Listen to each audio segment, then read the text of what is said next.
اس پورے کانٹیکسٹ میں اب آپ کو حدیث سمجھ آئے گی جو مسند امام احمد میں موجود ہے، المستدرک للحاکم کے اندر موجود ہے، اور شعیب آرنوت جو مسند امام احمد کی تحکیم کرنے والے ہیں، انہوں نے اس حدیث کو صحیح کہا ہے، امام حاکم نے اس حدیث کو صحیح کہا ہے، بڑی ڈیٹیل حدیث ہے۔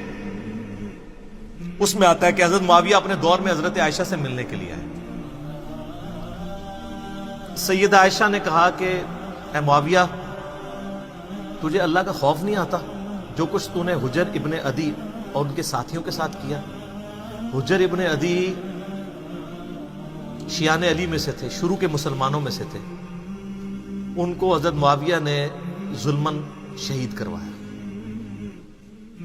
وہ پوری ڈیٹیل آپ کو مستدرک الحاکم میں ایک پورا چیپٹر ہے حجر ابن عدی کا۔ وہ سر میری ویڈیوز دیکھ کے امام حاکم نے نہیں، میری پیدائش سے بھی وہ پہلے کا ہے، 1000 سال۔ وہ 13 حدیثیں آپ پڑھیں، آپ کے آنسو نہیں رکیں گے کس ظلم کے ساتھ حجر ابن عدی کو قتل کروایا گیا، صرف اس بات پہ کہ یہ جمعے کی نماز لیٹ کر دیتے تھے، ممبروں پہ سب و شتم حضرت علی پہ کرتے تھے، یہ مخالفت کرتے تھے۔ اور اس شخص کی قبر وہاں پہ کھودی گئی جو علاقہ حضرت عمر کے دور میں حجر ابن عدی نے فتح کیا ہوا تھا۔ اوئے ہوئے۔ اور آخری وقت میں کہا گیا کہ بچت کی ایک صورت ہے کہ حضرت علی پہ لعنت کر دو، چھوڑ دیں گے۔ ان کا پوری زندگی علی سے عشق کی، اب موت کو دیکھ کے تو میں حضرت علی کے اوپر سب و شتم کر دوں۔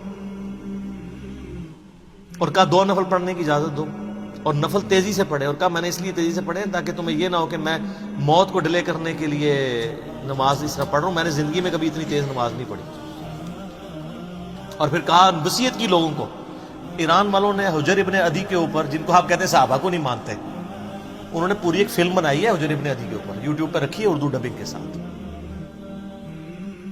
تو انہوں نے وہاں پبلک کو وصیت کی کہ مجھے میری انہی بیڑیوں میں اور انہی خون آلود کپڑوں میں دفن کرنا ہے، قیامت والے دن پولیس رات پہ میں معاویہ کا گریبان پکڑوں گا۔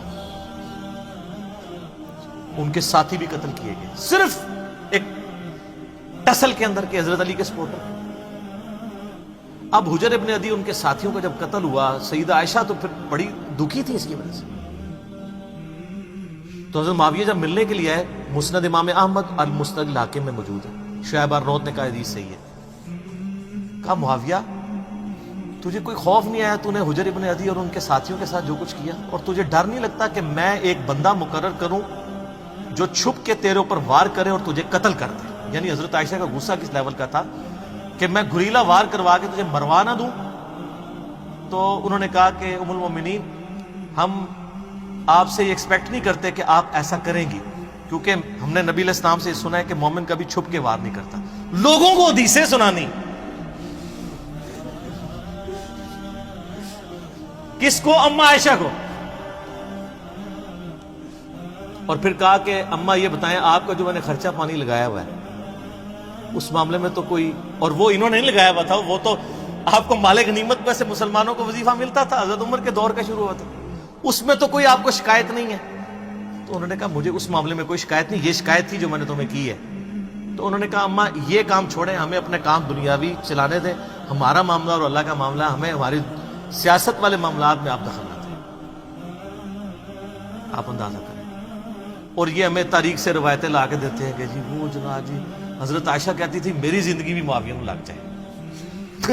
اس نے تو ہڈی ہسی بھی دستی ہے کہ روایتاں کسی نے کڑیاں ہونی نے، کیونکہ حدیثیں کچھ اور بتا رہی ہیں۔ ٹھیک ہے، تو یہ کوئی شخص کہے گا جس کے بھائی قتل ہوئے ہوں، جس نے اتنے قتل عام دیکھا ہو۔ اسی لیے آپ دیکھ لیں کہ سیدہ عائشہ کو ساری گیم سمجھ آ گئی تھی، جنگ جمل میں بھی ان کو مس یوز کیا گیا، بعد میں ان کو ساری بات سمجھ آ گئی تھی۔